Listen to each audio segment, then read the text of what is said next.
ampalaya. Kaya natin to.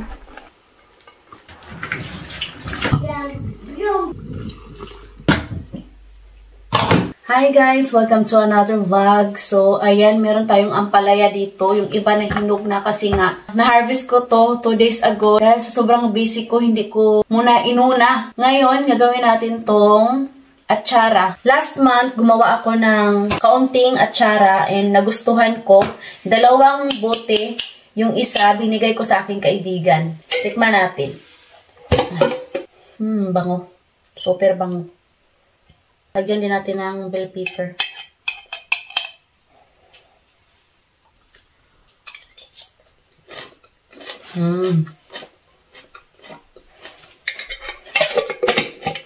Malutong.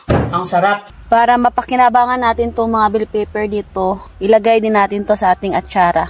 Sayang kasi, nayaan lang ni mama ba.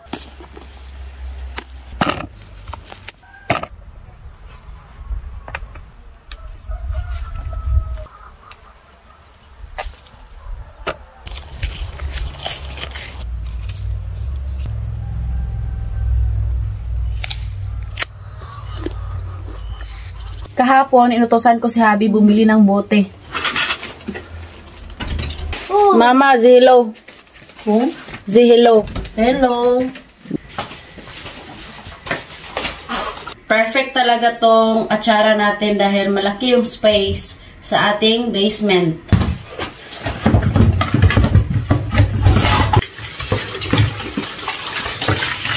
Yung atsara pala natin, pinatikim ko kay mama, nagustuhan niya.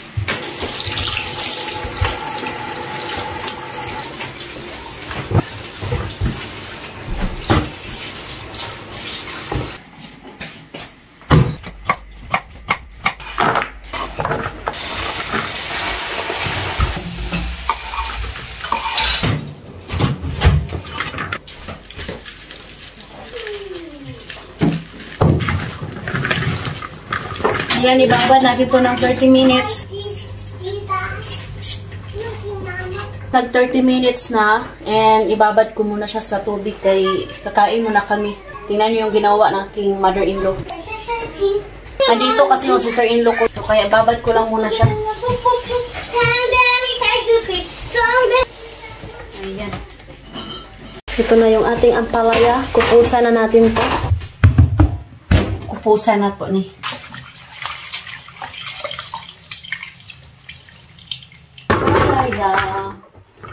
Daming ampalaya. Kaya natin to.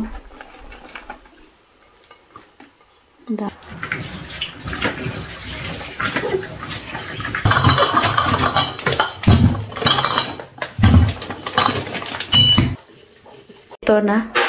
Try ko lang siya ngayon guys. First time kong gumawa ng marami. Ayan.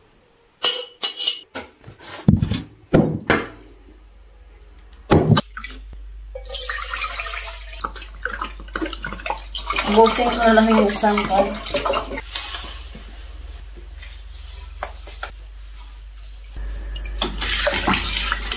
Garlic, onion, ginger.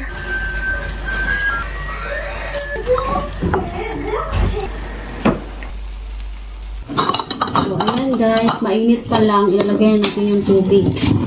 Ganito yung ganan ko para crunchy-crunchy ba? Oh, init.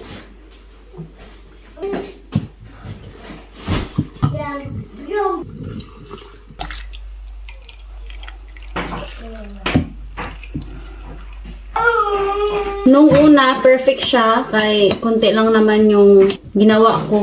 Pero this time, tingnan natin.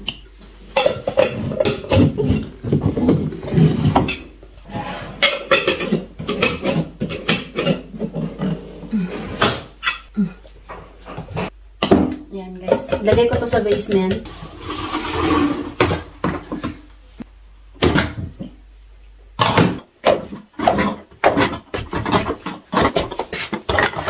Ito yung tomato sauce na ginawa namin ni mama. Oh. Ilagay natin to dito.